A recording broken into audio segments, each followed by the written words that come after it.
அனைவருக்கும் வணக்கம். ஸோ இந்த வீடியோல நம்ம என்ன பார்க்க போறோம் அப்படின்னா, ஆகஸ்ட் மந்த்ல நடந்த முக்கியமான விஷயங்கள், அது எல்லாமே கரண்ட் அஃபேர்ஸ் பாயிண்ட் ஆஃப் வியூல எப்படி நமக்கு கேள்விகளா வரும் அப்படிங்கிறத பார்க்க போறோம்.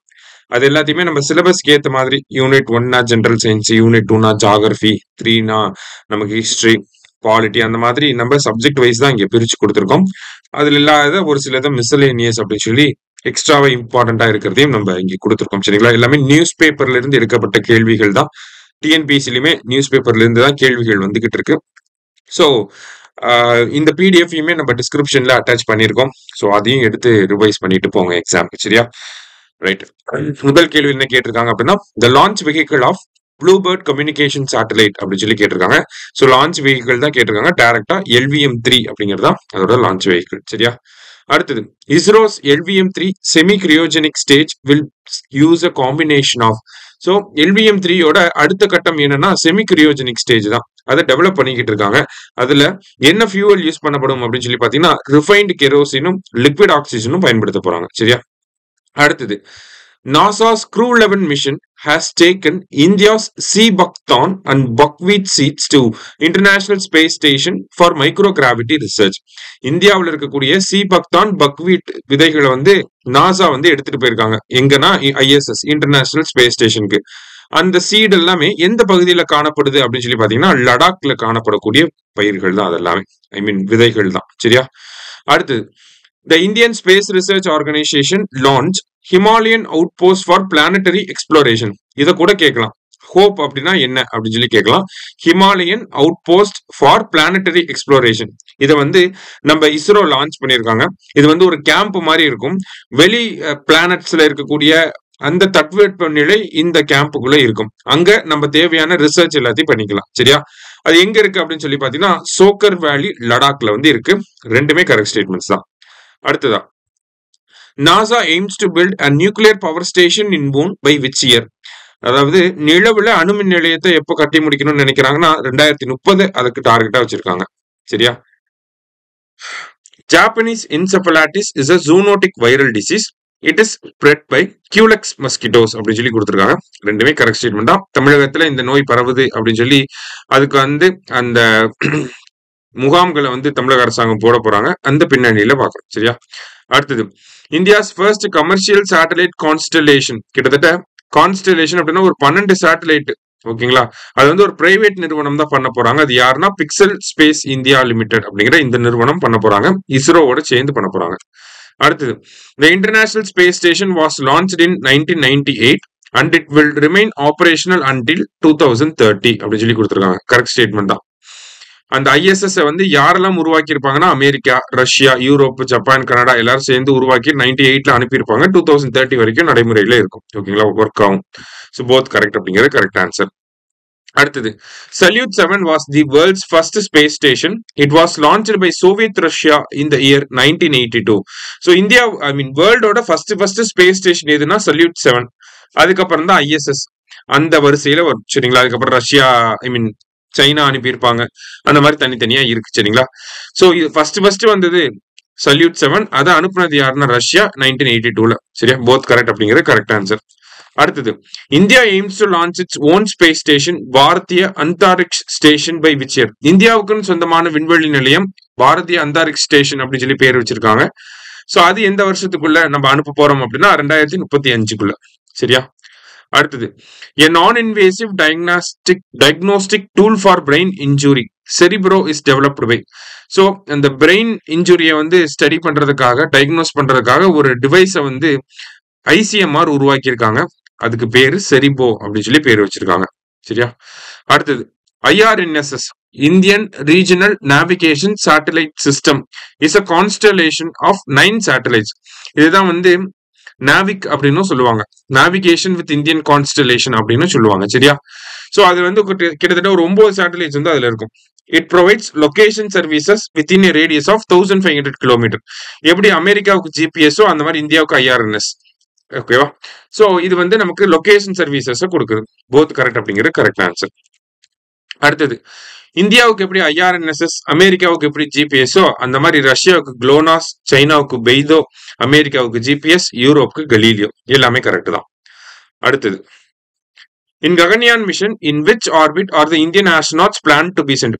இந்திய விண்வெளி வீரர்கள் சுபான்சு சுக்லா, பிரசாந்த் பாலகிருஷ்ணன் நாயர், அங்கத் பிரதாப், அஜித் கிருஷ்ணன் இவங்க எல்லாத்தையுமே வந்து கூட்டிட்டு போறாங்க இல்லையா ககன்யான் மிஷன் கீழே. அது எந்த ஆர்பிட்டுக்கு போறாங்கன்னா லோ எர்த் ஆர்பிட். ஓகேவா? அடுத்தது அந்த 4 பேர்ல 3 பேர் மட்டும் போவாங்க. சரியா? அடுத்தது the Idathe commission was set up to study about the conditions of denotified, nomadic and semi-nomadic tribes அப்படின்னு சொல்லி கொடுத்துருக்காங்க. ஓகேவா? ஸோ இந்த நாடோடி பழங்குடியின மக்களை பத்தி படிக்கிறது ஸ்டடி பண்றதுக்காக இதாத்தே கமிஷனை வந்து செட்டப் பண்ணியிருப்பாங்க. அடுத்ததா வந்து பாத்தீங்கன்னா ஃபர்ஸ்ட் ஸ்டேட்மெண்ட் கரெக்ட் தான் நமக்கு. They were declared as criminal tribes by British government under Criminal Tribes Act 1871. The nomadic communities தான் என்ன சொல்லியிருப்பாங்க, கிரிமினல் ட்ரைப்ஸ் சொல்லியிருப்பாங்க 1871 அந்த ஆக்டுக்கு கீழே. ஸோ அவங்கள வந்து நம்ம டீநோட்டிஃபை பண்ணிருப்போம் இண்டிபெண்டன்ஸ்க்கு அப்புறமா. அதனாலதான் அவங்கள டீநோட்டிஃபைட் கம்யூனிட்டிஸ் அப்படின்னு சொல்றாங்க. சரியா? போத் கரெக்ட் அப்படிங்கிறது கரெக்ட் ஆன்சர். அடுத்தது இன்டர்நேஷனல் பொட்டேட்டோ சென்டர் லிமா அப்படிங்கிற சிட்டில இருக்கு. ஓகேவா? அடுத்தது உத்தரகாண்ட் பிளாஷ் பிளட் எந்த நதியில ஏற்பட்டுச்சு அப்படின்னா கீர் கங்கா. அதனாலதான் தராலி கிராமத்துல வந்து நமக்கு அந்த வீடியோ எல்லாம் பார்த்திருப்பீங்க, அப்படியே எல்லாம் கட்டணம் எல்லாம் அடிச்சுட்டு போயிருக்கும். அடுத்தது as per the Disaster Management Act 2005 there are 12 notified disasters in India. இந்த DMA ஆக்ட் படி பாத்தீங்கன்னா இந்தியாவில் டிசாஸ்டர்னா ஒரு 12 டிசாஸ்டர் இருக்கு.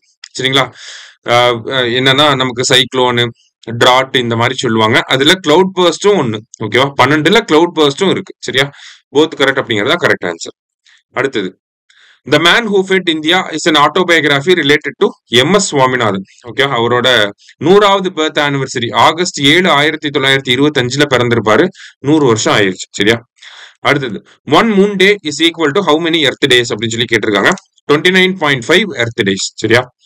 அடுத்தது which of the following factors are responsible for increasing human elephant conflict? மனிதர்களுக்கும் யானைகளுக்கும் மோதல் ஏற்படுறதுக்கான காரணங்கள் என்ன அப்படின்னு சொல்லி கேட்டிருக்காங்க. Encroachment into elephant habitats correct தான். Deforestation for agriculture and development மிகச்சரியானது. அடுத்தது டிப்ளீஷன் ஆஃப் நேச்சுரல் ரிசோர்சஸ். இது எல்லாமே என்ன ஆகுது, விலங்குகள் அந்த எலிஃபண்ட் எல்லாமே ஹியூமன் செட்டில்மெண்ட்ஸ் வர்றதுக்கு காரணம் இது 3 தான். அதனால ஆல் கரெக்ட் அப்படிங்கிறது கரெக்ட் ஆன்சர். சரியா? அடுத்தது வேர்ல்டு லயன் டே ஆகஸ்ட் 10, ப்ராஜெக்ட் லயன்ல 2020ல ஆகஸ்ட் 15 2020ல லான்ச் பண்ணிருப்பாங்க. ரெண்டுமே கரெக்ட் தான். போத் கரெக்ட் அப்படிங்கிறது கரெக்ட் ஆன்சர். அடுத்தது India produced 239.3 million tons of milk இந்த இயர் 2023-24. அதுல உத்தரப்பிரதேஷ் தான் லார்ஜஸ்ட் மில்க் ப்ரொடியூசர். உத்தரப்பிரதேஷ்க்கு அடுத்தது தான் ராஜஸ்தான். சரியா?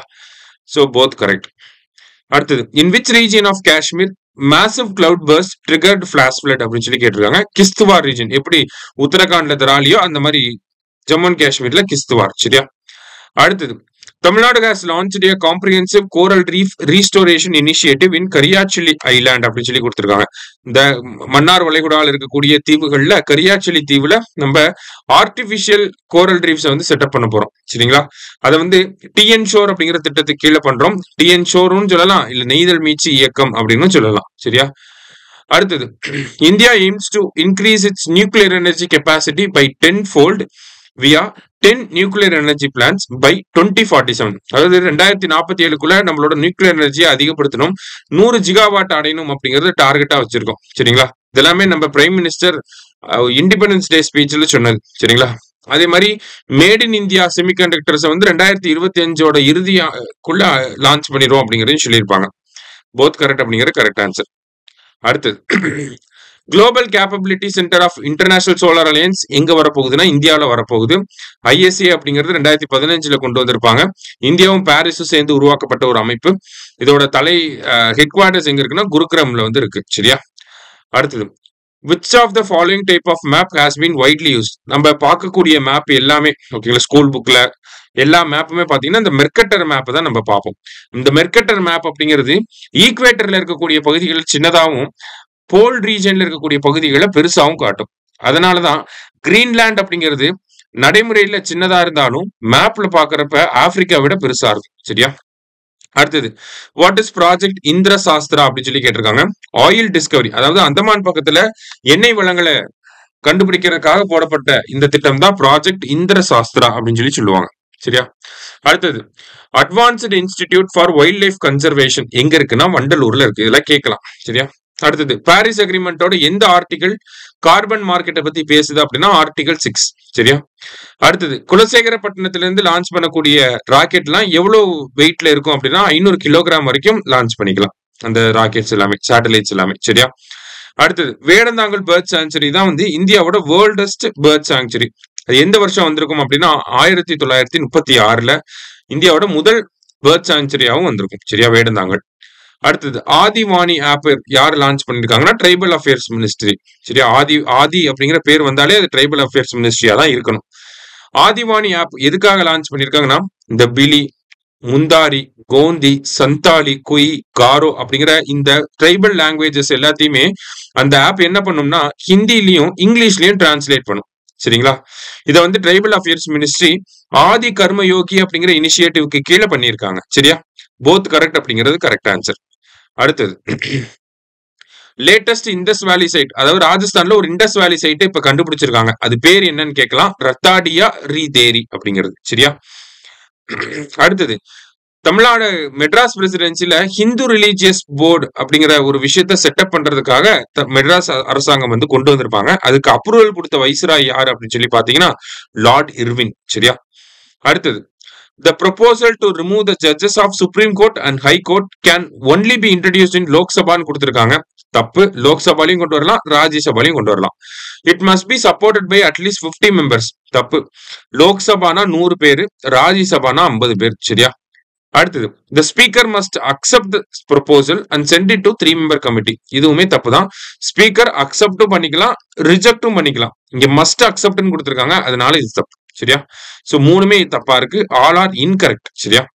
அடுத்தது what is the name of AI powered tool launched by the government to generate structured minutes of கிராம சபா மீட்டிங்ஸ் அப்படின்னு சொல்லி கேட்டிருக்காங்க. சோ கிராம சபா கூட்டங்கள்ல என்ன பேசப்பட்டுச்சு அப்படிங்கறத தெளிவுபடுத்துறதுக்காக கொண்டு வரப்பட்ட ஒரு டூல் தான் என்னது சபா சார் அப்படிங்கிற இந்த விஷயம். சரியா?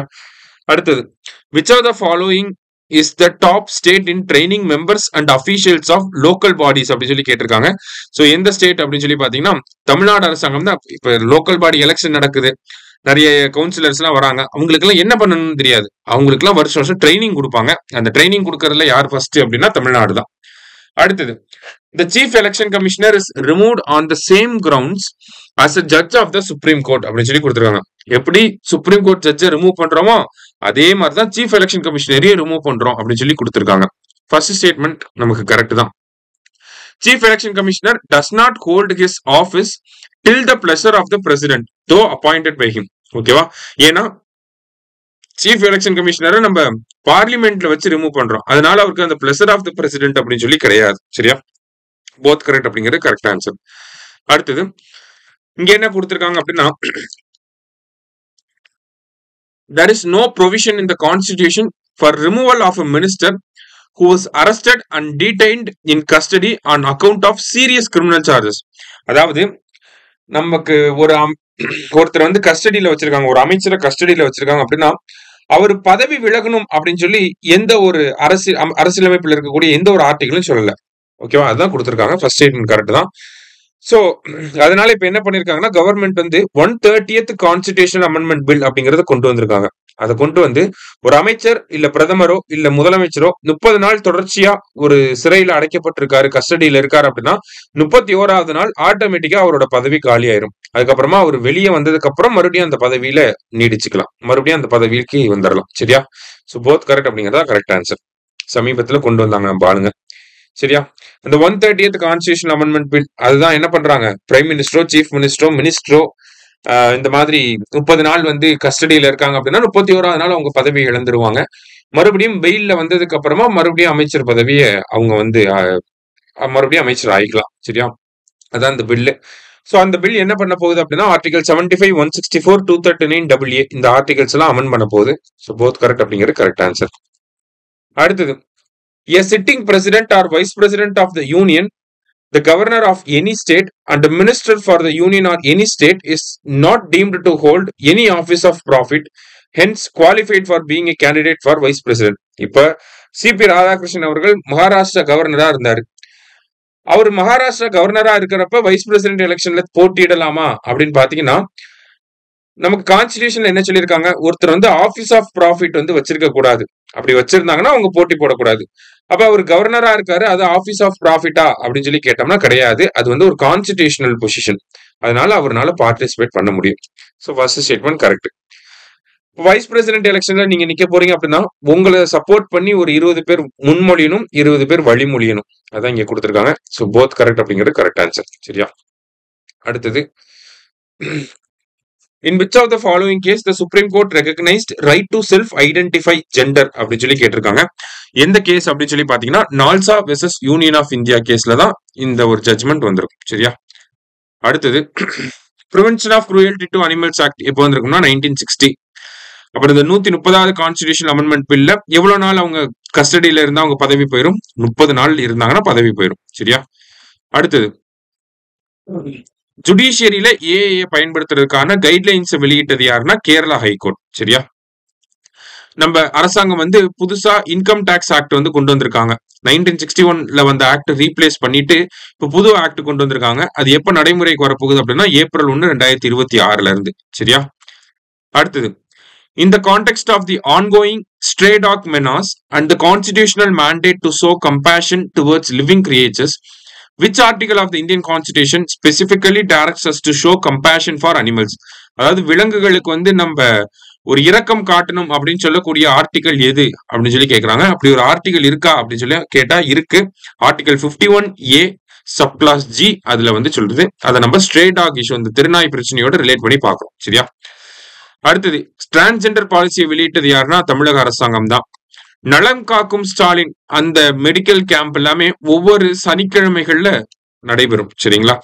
அடுத்தது, லெவல் அப் அப்படிங்கிற திட்டமா அரசாங்கம் கொண்டு வந்திருக்காங்க தமிழக அரசாங்கம். அது எதுக்காக அப்படின்னு சொல்லி பாத்தீங்கன்னா 6ஆம் வகுப்புல இருந்து 8ஆம் வகுப்பு படிக்கக்கூடிய மாணவர்களுக்கு இங்கிலீஷ் லாங்குவேஜ்ல அவங்களோட ஸ்கில்ல டெவலப் பண்றதுக்காக. சரியா? அடுத்ததா, நலம் காக்கும் ஸ்டாலின் திட்டத்துக்கு கீழே ஒவ்வொரு சனிக்கிழமையும் அந்த கேம்ப் நடத்துறாங்க. அதுல எவ்வளவு சர்வீசஸ் ஆஃபர் பண்றாங்கன்னா 17 சர்வீசஸ் ஆஃபர் பண்றாங்க. சரியா? ஆர்கன் டிரான்ஸ்பிளான்டேஷன்ல பெஸ்ட் ஸ்டேட் யாருன்னு கேட்டா கண்ணை மூடிட்டு நம்ம தமிழ்நாடு தான் சொல்லணும். சரிங்களா? அடுத்தது, உலக அளவுல பாக்குறப்ப இந்தியா 3rd பிளேஸ்ல இருக்கும் ஆர்கன் டிரான்ஸ்பிளான்டேஷன்ல. ஆகஸ்ட் 3 வந்து நேஷனல் ஆர்கன் டிரான்ஸ்பிளான்டேஷன் டே அப்படின்னு சொல்லி சொல்றாங்க. ரெண்டுமே கரெக்ட் தான். சரியா? நெக்ஸ்ட், டிஎன் ரைசிங் அப்படிங்கிற ஒரு புது ஈவெண்ட்டை நம்ம ஆளுங்க நடத்த ஆரம்பிச்சிருக்காங்க நம்ம கவர்மெண்ட். இது எதுக்காக அப்படின்னா தமிழ்நாட்டுல குளோபல் இன்வெஸ்டார் மீட் எதுக்கு நடத்துறோம், தமிழ்நாட்டுக்குள்ள இன்வெஸ்ட் பண்ணுங்க அப்படிங்கறத சொல்றதுக்காக. அதே மாதிரி டிஎன் ரைசிங் அப்படிங்கிறது ஒவ்வொரு ரீஜன் தமிழ்நாட்டில் இருக்க ஒரு தென் பகுதிகளில் நடத்துவாங்க, வட மாநிலங்கள்ல நடத்துவாங்க. எதுக்காகனா இது வந்து ஒரு ரீஜனல் இன்வெஸ்ட்மெண்ட் கான்க்ளேவ். அதாவது தென்பகுதி தூத்துக்குடியில ஃபர்ஸ்ட் நடத்திருப்பாங்க. அதாவது தென் மாவட்டங்கள்ல வந்து இன்வெஸ்ட் பண்ணுங்க, இங்க எவ்வளவு அட்வான்டேஜஸ் இருக்கு. அடுத்தது இப்ப ஹொசூர்ல நடத்திட்டு இருக்காங்க. அப்ப ஹொசூர்ல வந்து இன்வெஸ்ட் பண்ணுங்க, இங்க எவ்வளவு அட்வான்டேஜஸ் இருக்கு அப்படின்னு சொல்லி தமிழ்நாட்டில் இருக்கக்கூடிய தமிழ்நாட பகுதிகளாக பிரிச்சு இந்த பகுதியில இந்த அட்வான்டேஜ் இருக்கு, அதனால இங்க வந்து இன்வெஸ்ட் பண்ணுங்க அப்படின்னு சொல்லி முதலீட்டாளர்களுக்கு ஒரு அழைப்பு கொடுக்கறதுக்காக தான் இந்த டிஎன் ரைசிங் அப்படிங்கிற ஈவெண்ட்டை நம்ம நடத்துறோம். கண்டிப்பா இதெல்லாம் கேட்பாங்க. சரியா? So option C.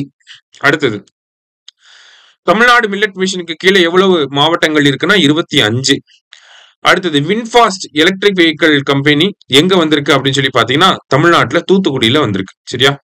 அடுத்தது, தமிழ்நாட்டோட முதல் டிஎன் ரைசிங் ஈவெண்ட் எங்க நடந்துச்சு அப்படின்னு சொல்லி பாத்தீங்கன்னா தூத்துக்குடியில நடந்துச்சு. தமிழ்நாட்டோட எக்கனாமிக் growth ரேட் வந்து பாத்தீங்கன்னா 2 டபுள் டிஜிட் growth அப்படிங்கிறது வந்திருக்கும். 11.19%. கண்டிப்பா இதெல்லாம் கேட்பாங்க. சரியா? 11.19%. சரியா? அடுத்தது, நீலகிரி தார் அப்படிங்கிறது ஒரு endangered species endemic to Western Ghats. அதாவது இது ஒரு அருகி வரக்கூடிய ஒரு இனம். எப்ப எங்க காணப்படும்னா வெஸ்டர்ன் காட்ஸ்ல மட்டும்தான் இருக்கும். அதனாலதான் எண்டமிக் டு வெஸ்டர்ன் காட்ஸ் அப்படின்னு சொல்லி சொல்றாங்க.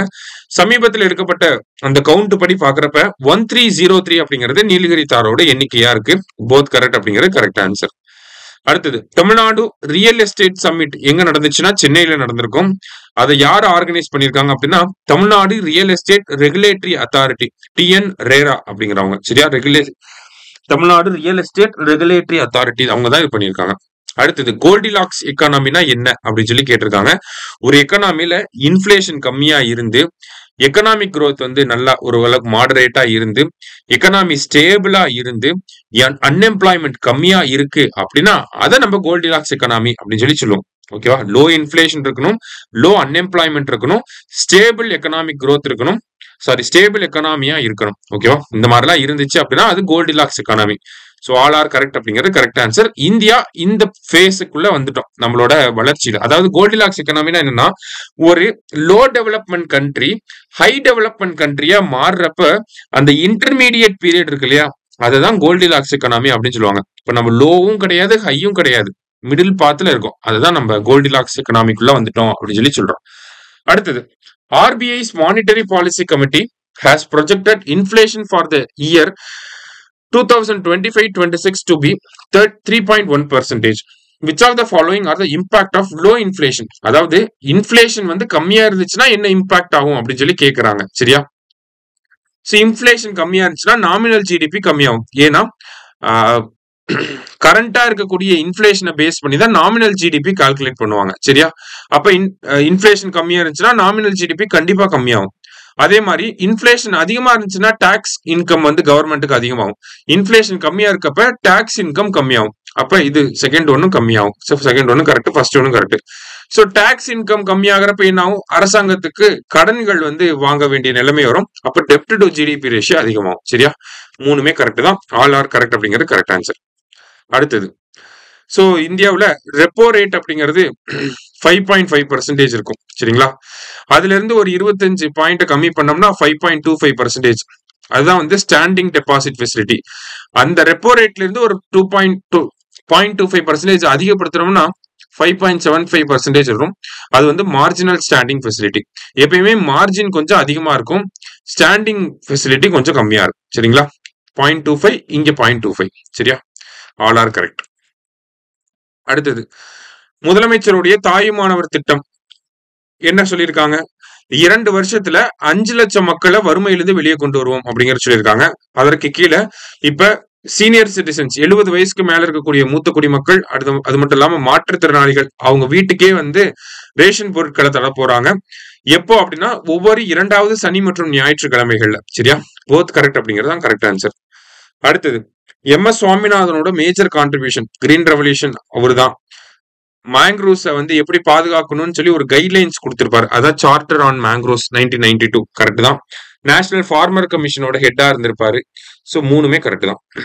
அடுத்தது, ஸ்டேட் எஜுகேஷன் பாலிசியை ரெக்கமெண்ட் பண்ணது டி முருகேசன் கமிட்டி. சரிங்களா? அடுத்தது, India's policy towards and free trade agreement. முக்கியமான கேள்வி. ஒரு ஃப்ரீ ட்ரேட் அக்ரிமெண்ட்னா இந்தியா அதுல என்னெல்லாம் எக்ஸ்பெக்ட் பண்ணுவாங்கன்னா, மியூச்சுவல் ரிடக்ஷன் இன் டாரிஃப். நம்மளும் வரிகளை கம்மி பண்ணுவோம், அந்த நாடும் வரிகளை கம்மி பண்ணணும். அடுத்தது, எக்ஸ்க்ளூஷன் ஆஃப் அக்ரிகல்ச்சர். கரெக்ட் தான். இன்க்ளூஷன் ஆஃப் டைரி செக்டார் தப்பு. ஓகேங்களா? 1 and 2 மட்டும் தான் கரெக்ட். நம்ம எப்பயுமே அக்ரிகல்ச்சரையும் இந்த பால்வளத்துறை இருக்கு இல்லையா, டைரி செக்டார், அதையுமே அது ரெண்டையுமே நம்ம ஃப்ரீ ட்ரேட் அக்ரிமெண்ட்டுக்குள்ள கொண்டு வரவே மாட்டோம். சரியா? எப்பயுமே அதை கொண்டு வர மாட்டோம். இன்க்ளூஷன் அப்படின்னு சொல்லி கொடுத்தாங்கன்னா அது தப்பு. எப்பயுமே exclusion of agriculture and dairy sector தான் கரெக்ட். சரியா? அடுத்தது, ஸ்டேட் எஜுகேஷன் பாலிசியை ரெக்கமெண்ட் பண்ணது முருகேசன் கமிட்டி. இந்த பாலிசி இந்த வருஷத்திலேயே நடைமுறைக்கு வரப்போகுது, அதான் சொல்லியிருக்காங்க. ஸ்கூல் எஜுகேஷனுக்கான அந்த பாலிசியை தமிழக அரசாங்கம் கூட வெளியிட்டுட்டாங்க. சரியா? அதான் அடுத்து பார்க்க போறோம். அதுல இருக்கக்கூடிய முக்கியமான ஃபீச்சர்ஸ் என்னெல்லாம் இருக்கு அப்படின்னு சொல்லி பாத்தீங்கன்னா, நோ டிடென்ஷன் பாலிசி. 8ஆம் வகுப்பு வரைக்கும் எல்லாருக்கும் பாஸ் போட்டுருவாங்க. கரெக்ட் தான். அடுத்தது, ஸ்டீம் எஜுகேஷன். ஸ்டீம்னா என்னது? Science, technology, engineering, arts, mathematics. இதுல போக்கஸ் பண்ணணும் அப்படின்னு சொல்லி அந்த பாலிசியில சொல்லியிருக்காங்க. கரெக்ட் தான். Mandatory Tamil language up to class 12 அப்படிங்கிறது தப்பு. 10ஆம் வகுப்பு வரைக்கும் கட்டாயம் தமிழ்.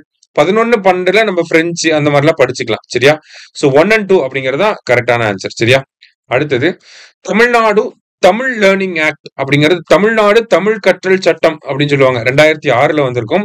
அந்த சட்டத்தின்படி 10ஆம் வகுப்பு வரைக்கும் தமிழ் பாடம் அப்படிங்கிறது கட்டாயம் இருக்கணும். சரிங்களா? அது நீங்க CBSE என்ன சிலபஸா இருந்தாலும் சரி, தமிழ்நாட்டில் இருந்தீங்கன்னா 10ஆம் வகுப்பு வரைக்கும் என்ன பண்ணணும்? தமிழ்ல சொல்லி கொடுக்கணும். சரியா? அடுத்தது, அகல் விளக்கு அப்படிங்கிற திட்டம் கீரமங்கலம் அப்படிங்கிற பகுதியில தொடங்கப்பட்டிருக்கும். அகல் விளக்கு திட்டம்னா என்ன அப்படின்னா, 9ஆம் வகுப்புல இருந்து 12ஆம் வகுப்பு படிக்கக்கூடிய பெண் குழந்தைகளுக்கு இன்டர்நெட்டை எப்படி சேஃபா பயன்படுத்தணும் அப்படிங்கிற ட்ரைனிங்க கொடுக்க போறாங்க. அதுதான் அகல் விளக்கு அப்படிங்கிற திட்டம். போத் கரெக்ட் அப்படிங்கிறது கரெக்ட் ஆன்சர். சரியா? அடுத்தது, தமிழக முதலமைச்சர் சட்டமன்றத்துல என்ன பண்ணிருப்பாருன்னா, நம்ம காலனி அப்படிங்கிற வார்த்தையை பயன்படுத்தக்கூடாதுன்னு சொல்லியிருப்பாரு. ஓகேவா? நம்ம சொல்லுவோம் காலனி தெரு அப்படின்லாம் சொல்லுவோம் இல்லையா, அந்த காலனி அப்படிங்கிற வார்த்தையவே பயன்படுத்தக்கூடாது அப்படின்னு சொல்லியிருப்பாரு.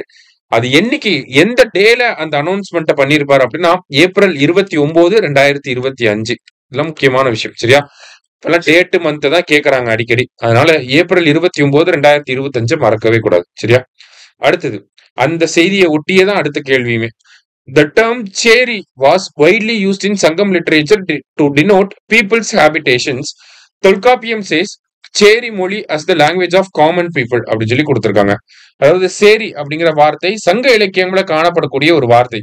தொல்காப்பியம் என்ன சொல்லுது அப்படின்னா சேரி மொழி அப்படிங்கிறது பொதுவான மக்கள் பேசக்கூடிய மொழி அப்படின்னு சொல்லி சொல்லுது. ரெண்டுமே கரெக்ட் தான். அதுக்கப்புறம் தான் சேரி அப்படிங்கிறது ஒரு ஒரு ஒரு ஜாதிய அடையாளம் கொடுக்கக்கூடிய ஒரு வார்த்தையாக நம்ம பார்க்க ஆரம்பிச்சோம். அதுக்கு முன்னாடி அது பொதுவான வார்த்தையாக தான் இருந்துச்சு. சரியா? அடுத்தது அகல் விளக்கு திட்டம் யாருக்கெல்லாம் அப்ளிகபிள்? 9th இருந்து 12th படிக்கக்கூடிய கேர்ள்ஸ் ஸ்டூடெண்ட்ஸ்க்கு. சரியா? அடுத்தது சீஃப் மினிஸ்டர் தாய்மானவர் திட்டத்துக்கு கீழே எலிஜிபிலிட்டி பாத்தீங்கன்னா 70 வயசுக்கு மேல இருக்கக்கூடிய சீனியர் சிட்டிசன்ஸ் தான். அப்ப ஃபர்ஸ்ட் ஒன் தப்பு. டிஃபரெண்ட்லி ஏபிள்டு பீப்புள் வருவாங்க. அப்ப 2 ஒன்லி தான் கரெக்ட். சரியா? அடுத்தது சேஃப் இன்டர்நெட் பிராக்டிஸ்னா என்ன அப்படின்னு சொல்லி பாத்தீங்கன்னா நம்ம செட்டிங்ஸை சேஞ்ச் பண்ணி ஸ்கிரீன்ஷாட் எடுக்க முடியாத அளவுக்கு பண்றது. இப்ப நம்ம வீடியோ கால் பேசுறோம்னா ஸ்கிரீன்ஷாட் எடுத்துருவாங்க. அப்ப ஸ்கிரீன்ஷாட் எடுக்க முடியாத அளவுக்கு நம்ம செட்டிங்ஸை மாத்த முடியும். அதை பண்றது. தெரியாதவங்களை பிளாக் பண்ண சொல்லி தரது. அடுத்தது similar password across multiple platforms. இது வராது. ஒவ்வொரு இப்போ வாட்ஸ்அப்க்கு ஒரு பாஸ்வேர்டு போடணும், இன்ஸ்டாகிராமுக்கு ஒரு பாஸ்வேர்டு, ட்விட்டருக்கு ஒரு பாஸ்வேர்டு, அந்த மாதிரி வெவ்வேறு பிளாட்ஃபார்முக்கு வெவ்வேறு பாஸ்வேர்டு போடணும். சரிங்களா? அதான் சேஃபான இன்டர்நெட் பிராக்டிஸ். சரியா? இந்த மாதிரியான விஷயங்களை தான் அகல் விளக்கு திட்டத்துக்கு கீழே சொல்லி தர போறாங்க. 1 and 2 அப்படிங்கிறது கரெக்ட். சரியா?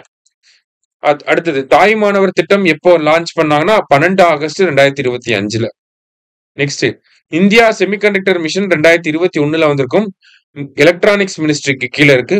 போத் கரெக்ட் அப்படிங்கிறது கரெக்ட் ஆன்சர். அடுத்தது அதாவது இந்த பினான்சியல் செக்டார்ல ஏஐ எப்படி பயன்படுத்தணும் அப்படின்னு சொல்லி ஆர்பிஐ ஒரு 7 ஒரு ஃபார்முலாவை வெளியிட்டு இருப்பாங்க. அததான் 7 சூத்ராஸ் அப்படின்னு சொல்லி கொடுத்திருக்காங்க. ஆர்பிஐ அப்படிங்கறத கரெக்ட் ஆன்சர். சரியா? அடுத்தது நமக்கு முன்னாடி பாத்தீங்கன்னா ஜிஎஸ்டி 5, 12, 18, 28 அப்படின்னு சொல்லி இருக்கும். ஆனா இப்ப என்ன பண்ணிட்டாங்க? இந்த 12% 28% கேன்சல் பண்ணிட்டாங்க. இனிமேல் 5, 18 தான் இருக்க போகுது. சரியா? போத் கரெக்ட் அப்படிங்கிறது கரெக்ட் ஆன்சர். அடுத்தது பிரதான் மந்திரி விக்ஷித் பாரத் ரோஸ்கர் யோஜனா.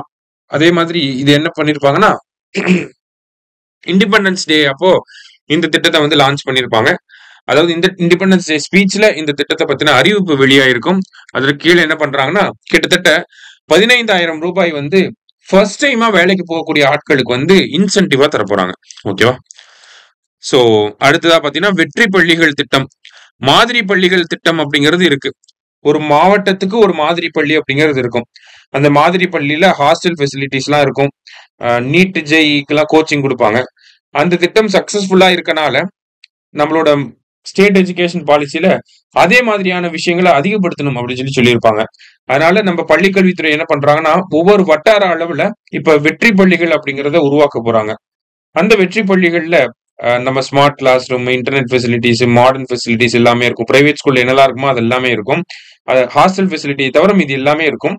அங்க நீட் ஜேஇ அந்த மாதிரி எக்ஸாமுக்கு கோச்சிங்கும் கொடுப்பாங்க. சரியா? ஸோ 86க்கு டி தான் ஆன்சர். அடுத்தது அதாவது இன்ஸ்டன்ட் கிராப் லோன் ஸ்கீம். இது என்னன்னா நம்ம மொபைல் ஆப் ஒன்று லான்ச் பண்ணிருக்காங்க. அதுல நம்ம போய் கோஆபரேட்டிவ் சொசைட்டில கடன் வேணும் அப்படின்னா நம்ம டாக்குமெண்ட்லாம் அப்லோட் பண்ணோம்னா அன்னைக்கே வெரிஃபை பண்ணி அந்த டேயோட எண்டு ஓகேங்களா, அந்த டே முடியறதுக்குள்ள என்ன பண்ணுவாங்க, நம்ம அக்கௌண்ட்ல அந்த லோன் அமௌண்ட்டை போட்டு விட்டுருவாங்க. அதுதான் இன்ஸ்டன்ட் கிராப் லோன் ஸ்கீம். இது தமிழ்நாடு அரசாங்கம் பண்றாங்க. எங்க இந்த திட்டத்தை லான்ச் பண்ணாங்கன்னா நம்ம முதலமைச்சர் தருமபுரியில லான்ச் பண்ணிருப்பாரு இந்த திட்டத்தை. அடுத்து தமிழ்நாடு செமிகண்டக்டர் மிஷன், அதனுடைய டைம் பீரியட் 2025 இருந்து 30 வரைக்கும். இதெல்லாம் கேட்கலாம். ஏன்னா செமிகண்டக்டர் பத்தி அடிக்கடி நியூஸ்ல வந்துட்டு இருக்கு. 2025 இருந்து 30 வரைக்கும் இருக்கு. சரியா? அடுத்தது முதலமைச்சர் பாத்தீங்கன்னா விடியல் பயணம் திட்டத்துக்கு கீழே நம்ம தமிழக பெண்கள் 51 மாசத்துல 50,000 ரூபாயை மிச்சப்படுத்தி இருக்காங்க அப்படின்னு சொல்லி ஒரு விஷயத்த பேசியிருப்பார். சரிங்களா? அதான் கேட்டிருக்காங்க. அடுத்து unemployment rate in India decline to 5.2% as per periodic labour force survey. Correct தான். இந்தியாவில் அன்எம்ப்ளாய்மெண்ட் ரேட் 5.2% இருக்கு. ஏன் இந்த அன்எம்ப்ளாய்மெண்ட் கம்மியா இருக்குன்னா ஃபீமேலோட பார்ட்டிசிபேஷன் அதிகமா இருக்கு, 25.5%.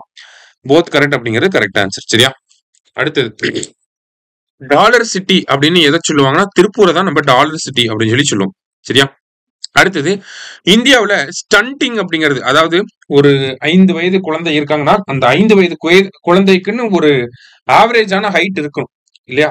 அந்த ஆவரேஜ் ஹைட் இல்லாதத ஸ்டண்டிங் அப்படின்னு சொல்லி சொல்லுவாங்க. எதனால அந்த ஸ்டண்டிங் ஏற்படுது அப்படின்னு சொல்லி பாத்தீங்கன்னா அதுக்கு 3 காரணங்கள். டீனேஜ் பிரெக்னன்சி இருக்கிறப்ப அந்த குழந்தையை வந்து அந்த தாய்மாரனால சரியான அளவுல பராமரிக்க முடியாது. ஸோ அது ஒரு காரணம். சிசேரியன் டெலிவரிங்கிறதும் ஒரு முக்கியமான காரணம். அதே மாதிரி தாய்ப்பால் சரியான முறையில குழந்தைக்கு போய் சேராம இருந்துச்சுன்னா அதுவுமே ஒரு காரணம் தான். ஸோ 3மே கரெக்ட் தான். அடுத்தது காக்கும் கரங்கள் திட்டம் வந்து அந்த எக்ஸ் சர்வீஸ்மேனுக்காக நம்ம முதலமைச்சர் வந்து லான்ச் பண்ணியிருக்காங்க.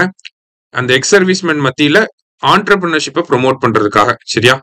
அந்த திட்டத்துக்கு கீழே கேபிட்டல் சப்சிடி 30%, இன்ட்ரெஸ்ட் சப்வென்ஷன் 3% வந்து கொடுக்குறாங்க. மூலதன மானியம் வந்து 30%, வட்டி மானியம் 3% கொடுக்குறாங்க. போத் கரெக்ட் அப்படிங்கிறது கரெக்ட் ஆன்சர். அடுத்தது சிஎம் பிரேக்ஃபாஸ்ட் ஸ்கீமுக்கு கீழே பாத்தீங்கன்னா முதலமைச்சருடைய காலை உணவு திட்டத்துக்கு வந்ததுக்கு அப்புறமா அந்த குழந்தைகள் வந்து ஹாஸ்பிட்டல்ல அட்மிட் ஆகிறது கிட்டத்தட்ட 63.2% கம்மியா இருக்கு அப்படின்னு சொல்லியிருக்காங்க. அதே மாதிரி ரொம்ப சீரியஸான நோய்கள்ல பாதிக்கப்படுறதும் கிட்டத்தட்ட 70.6% கம்மியா இருக்கு அப்படின்னு சொல்லி ஸ்டேட் பிளானிங் கமிஷன் இதை சொல்றாங்க. சரியா? கண்டிப்பா இதெல்லாம் கேட்கறதுக்கு வாய்ப்பு இருக்கு. 63.2% ஹாஸ்பிட்டல் அட்மிஷன் கம்மியா இருக்கு. சீரியஸ் இல்னஸ்னா 70.6%. சரியா? போத் கரெக்ட் அப்படிங்கிற கரெக்ட் ஆன்சர். அடுத்தது சோ முதலமைச்சருடைய காலை உணவு திட்டம் வந்து பாத்தீங்கன்னா state aided primary schools in urban ஏரியாஸ்ல லான்ச் பண்ணிருக்காங்க, எக்ஸ்டெண்ட் பண்ணிருக்காங்க. முன்னாடி ஸ்டேட் எய்டட் ஸ்கூல்ஸ்ல இருந்துச்சு, ஆனா அது ரூரல் ஏரியாஸ்ல மட்டும் இருந்துச்சு. இப்ப அர்பன் ஏரியாஸ்லயும் லான்ச் பண்ணிருக்காங்க. அந்த விழாவில் சீஃப் கெஸ்டா யார் வந்திருப்பாங்கன்னா பஞ்சாபோட சிஎம் பகவந்த் மன் அப்படிங்கிறவர் வந்திருப்பார். சரியா? போத் கரெக்ட் அப்படிங்கிறது கரெக்ட் ஆன்சர். அடுத்தது நமக்கு இந்த ஜிஎஸ்டி ரேட் 5, 12, 18, 28 5-18 குறைக்க போறாங்க அப்படின்னு சொல்லி பார்த்திருந்தோம். அதற்கான இறுதி முடிவை எடுக்கிறது யாருன்னா ஜிஎஸ்டி கவுன்சில் தான். அடுத்தது ஜிஎஸ்டி டாக்ஸ் ரேட் ஆன் சின்கூட்ஸ். சின்கூட்ஸ் அப்படின்னு சொல்லி பாத்தீங்கன்னா இந்த டொபாக்கோ, புகையிலை, குட்கா, பான் மசாலா இதெல்லாம் சொல்லுவாங்க. அதுல ஜிஎஸ்டி எப்பயும் போல 40% இருக்கும். சரியா? அடுத்தது சோ தமிழ்நாடு வந்து பாத்தீங்கன்னா மில்லட்டோட ப்ரொடக்டிவிட்டியில ஃபர்ஸ்ட் இருக்கும். Maize, oil seat, sugar கேன்னா second, small grains and ground நட்னா third. 3மே correct தான், ஜஸ்ட் தெரிஞ்சு வச்சுக்கோங்க. சரியா? அடுத்தது Tamil Nadu protected agricultural zone development act எப்போ வந்திருக்கும்னா 2020 வந்திருக்கும். பாதுகாக்கப்பட்ட வேளாண் மண்டல சட்டம் 2020. அந்த சட்டம் வந்ததுக்கு அப்புறமா அந்த வேளாண் மண்டலம், பாதுகாக்கப்பட்ட வேளாண் மண்டலத்துல விவசாயம் சாராத திட்டங்களை செய்ய முடியாது. அதான் அந்த சட்டம். சரியா? அடுத்தது inflation target is defined in terms of consumer price index. சரியா? அடுத்தது national curriculum for early childhood care and education, அதோட பேர் வந்து ஆதர்ஷீலா. சரியா? தமிழ்நாட்டுல ஆடி பாடி விளையாடு பாப்பா அப்படின்னு சொல்லுவோம். இந்தியா லெவல்ல பாக்குறப்ப ஆதர்ஷீலா அப்படின்னு சொல்லி சொல்லுவாங்க. National frame work for early childhood stimulation என்னன்னா நவ்சேத்னா அப்படின்னு சொல்லி சொல்லுவாங்க. நவ்சேத்னா அப்படிங்கறது அதோட பேர். சரியா? அடுத்தது PM Svanidhi, street vendors Atma Nirbhar நிதி அப்படின்றது இந்த திட்டம்.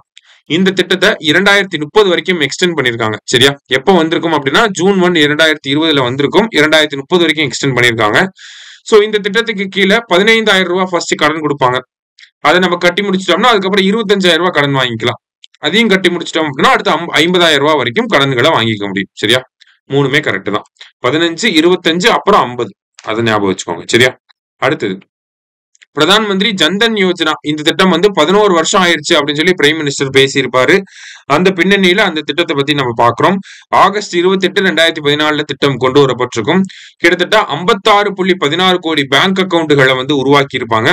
அந்த பேங்க் அக்கௌண்ட்ல இருக்கக்கூடிய டெபாசிட் தொகை மட்டும் பாத்தீங்கன்னா 2.67 லட்சம் கோடி ரூபாய் டெபாசிட் தொகை வந்து இருக்கு.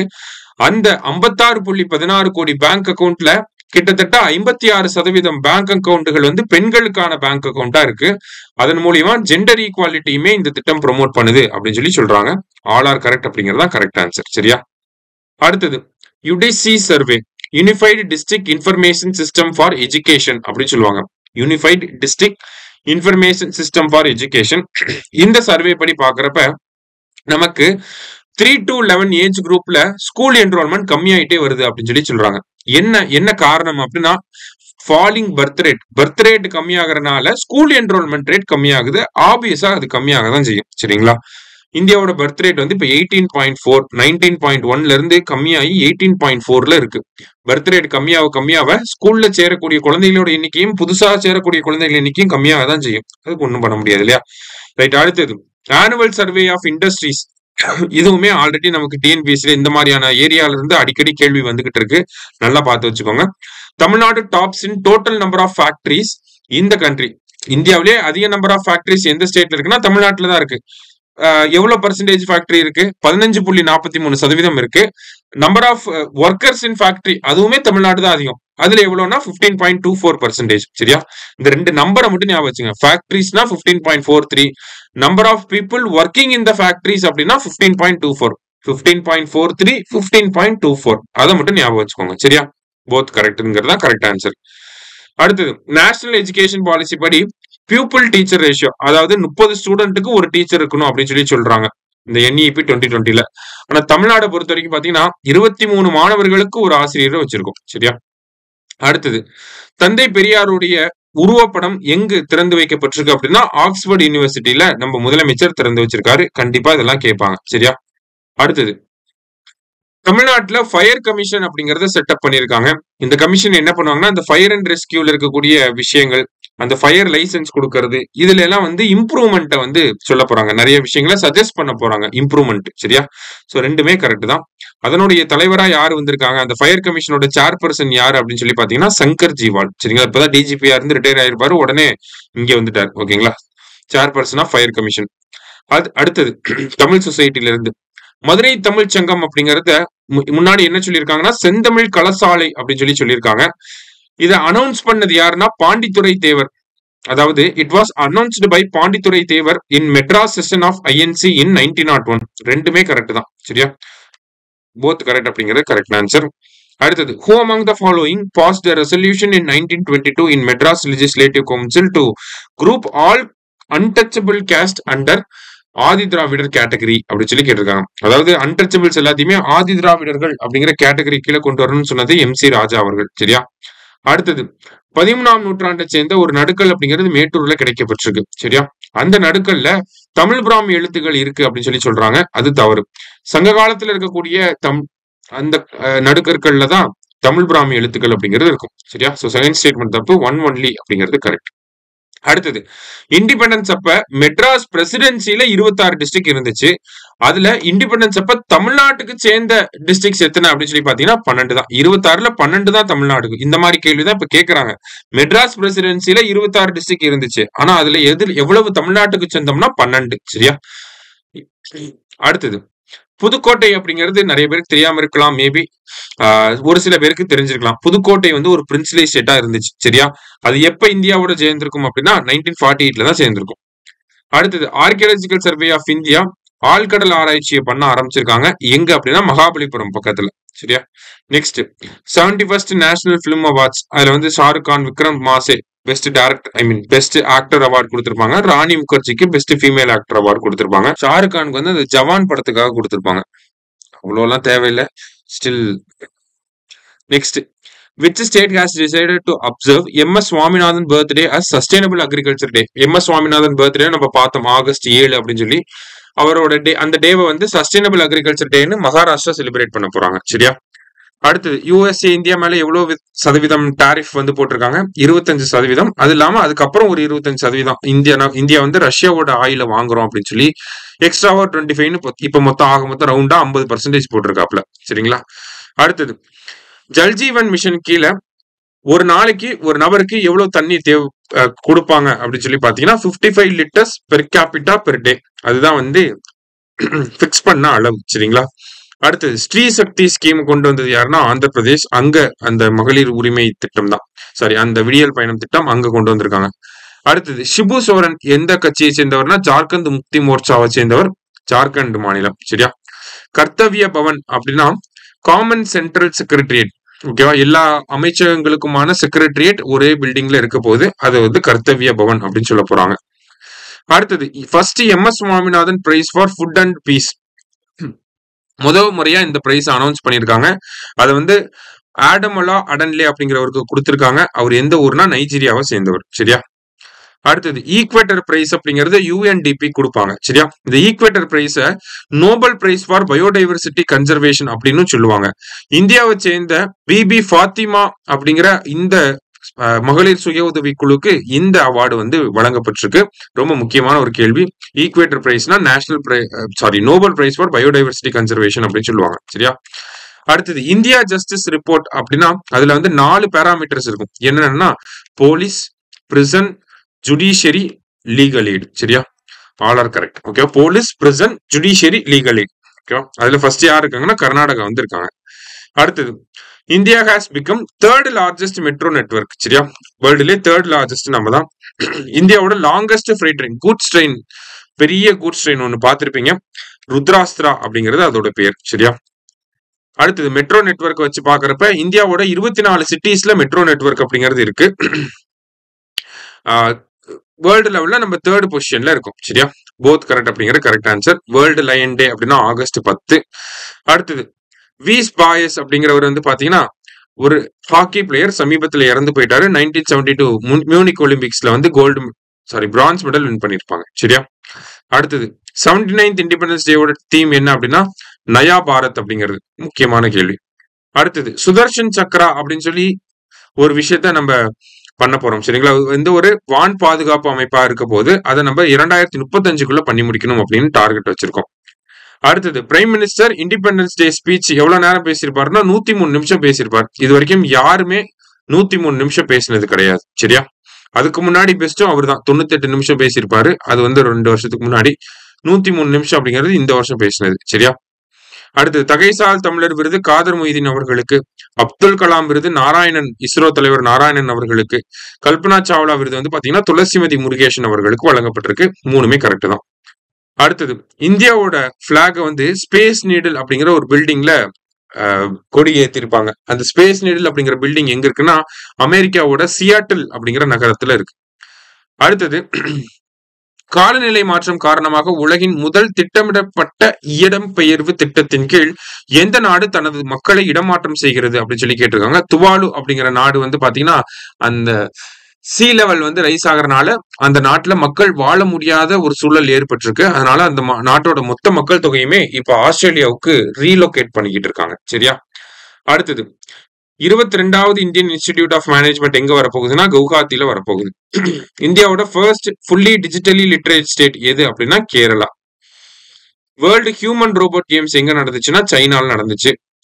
டைமண்ட் லீக் அப்படிங்கிறது அத்லெட்டிக்ஸ் ரிலேட்டடா இருக்கக்கூடிய ஒரு கேம்ஸ். சரியா? அடுத்தது ஃபுல்லி டிஜிட்டலி லிட்ரேட் ஸ்டேட் அப்படின்னா என்ன அப்படின்னு சொல்லி பாத்தீங்கன்னா ஒரு கேரளாவது சொல்றோம். நம்ம கேரளால இருக்கக்கூடிய யங்ஸ்டர்ஸும் சரி, அங்க இருக்கக்கூடிய வயசான மக்களும் சரி, அவங்களால டிஜிட்டல் டெக்னாலஜிஸை ஆக்சஸ் பண்ண முடியும். கம்ப்யூட்டர் யூஸ் பண்ண தெரியும், போன் யூஸ் பண்ண தெரியும், ஸ்கீம்ஸ்க்கு அப்ளை பண்ண தெரியும். இந்த மாதிரி அந்த ட்ரைனிங் வந்து கொடுத்துருக்காங்க கேரளா. சரியா? Option B. அடுத்தது SCO 2025 டியான்ஜின்ல நடந்துச்சு. SCO 2001 தொடங்கப்பட்டிருக்கும். ஹெட் குவார்டர்ஸ் வந்து பெய்ஜிங்ல வந்து இருக்கு. இந்தியா எப்போ உறுப்பினர் ஆயிருப்பாங்க அப்படின்னு சொல்லி பாத்தீங்கன்னா 2017ல நம்ம உறுப்பினர் ஆயிருக்கு. நேஷனல் ஸ்பேஸ் டேனா ஆகஸ்ட் 23. IMDயோட வேர்ல்டு காம்படிட்டிவ்னஸ் இண்டெக்ஸ்ல இந்தியாவோட ரேங்க் என்ன அப்படின்னு சொல்லி பாத்தீங்கன்னா 41. 63 நாடுகள்ல 41வது இடத்துல இருக்கும். INS உதயகிரி, ஹிம்கிரி இது எல்லாமே ப்ராஜெக்ட் 17A கீழே நம்ம உருவாக்கி இருக்கோம். ஜஸ்ட் தெரிஞ்சுக்கிட்டா போதும். அதே மாதிரி நம்ம அடுத்த கட்ட ரிஃபார்ம்ஸை வந்து இந்தியாவுக்கு தேவைப்படுது அப்படின்னு சொல்லி அந்த ரிஃபார்ம்ஸ் வந்து பண்ண போறோம் அப்படின்னு சொல்லி நம்ம பிரைம் மினிஸ்டர் இண்டிபெண்டன்ஸ் டே ஸ்பீச்ல பேசியிருப்பாரு. அதுக்கு ஒரு கமிட்டி போட போறோம் அப்படிங்கறத சொல்லியிருப்பாரு. அந்த கமிட்டியோட சேர்பர்சன் யாருன்னா ராஜீவ் கௌபா. சரியா? அடுத்து நேஷனல் ஆயுர்வேதா டே எப்பன்னா செப்டம்பர் 23. இனிமேல் நேஷனல் ஆயுர்வேதா டேவா செலிப்ரேட் பண்ண போறோம்னு சொல்லி போன மாசம் அனௌன்ஸ் பண்ணியிருக்காங்க. சரியா? அடுத்து காமன்வெல்த் கேம்ஸை இந்தியா 2030ல நடத்த போறோம். ஒலிம்பிக் கேம்ஸை வந்து நடத்தணும்னு சொல்லி 2036க்கு இந்தியா டார்கெட் பண்ணிட்டு இருக்காங்க. சரியா? அடுத்தது first Khelo India water sports festival அப்படிங்கிறது தால் லேக் ஸ்ரீநகர்ல நடந்துச்சு. சரியா? அதுல யாரு ஃபர்ஸ்ட் பிரைஸ் வாங்கினது அப்படின்னு சொல்லி பாத்தீங்கன்னா மத்திய பிரதேஷ். சரியா? ஃபர்ஸ்ட் பிரைஸ் வந்து மத்திய Pradesh. National sports day August 29. விருந்தாவனி Vastra அப்படிங்கிறது ஒரு ஃபேமஸான பட்டு வகை. சரிங்களா? எந்த ஸ்டேட்டுக்கு சொந்தமானதுன்னா அஸ்ஸாமுக்கு சொந்தமானது. அடுத்து SCO 2025 நமக்கு டியான்ஜின்ல நடந்துச்சு. இன்டர்நேஷனல் லிட்ரஸி டே வந்து பாத்தீங்கன்னா செப்டம்பர் 8. சரியா? சோ நம்ம 155 கேள்விகளை பார்த்திருக்கோம். ஆகஸ்ட் மந்த்துக்குன்னு முக்கியமான கேள்விகள் இது எல்லாமே. கொஞ்சம் நல்லா பார்த்து வைங்க, எக்ஸாமுக்கும் யூஸ் ஆகும். சரியா? நன்றி. சுரேஷ் IAS அகாடமி, வெற்றியின் முகவரி.